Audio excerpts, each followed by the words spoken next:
呢度係鰂魚涌 CLW， 咁呢支唔係新槍嚟嘅，呢支係個客咧嘅電槍拎俾我哋整嘅。咁其實咧好多人入嚟咧就以為我哋就係整 GBB 或者長嘅 rifle GBB， 咁其實我哋都整電槍嘅。咁只不過咁耐咧都冇拍片去講呢一樣嘢，因為我係啦。咁啊撞啱而家有個槍又幫佢執好咗嘅。咁呢支槍本身咧個波箱咧就唔掂嘅。咁我哋已經換過晒波箱，咁而家就校埋輕快頻啦，又唔係超快頻。咁呢支槍係14寸 barrel， 咁呢條骨其實都而家好多人玩翻呢條骨嘅，所以我都想拍下。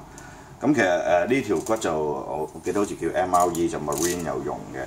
咁近排有啲玩CAG 啊，即係 Delta 嗰啲都復刻攞翻抄翻條骨出嚟裝翻落 DM4。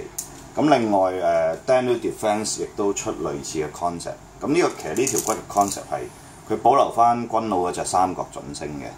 咁可能因為少需要啲跟先幫佢哋改骨啦，因為其實改 gas block 都煩嘅，如果真槍嚟講。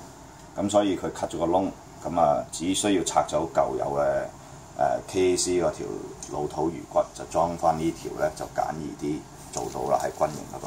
好，咁事不宜遲，試一試槍啦。而家用咗11.1 W 嘅電嘅，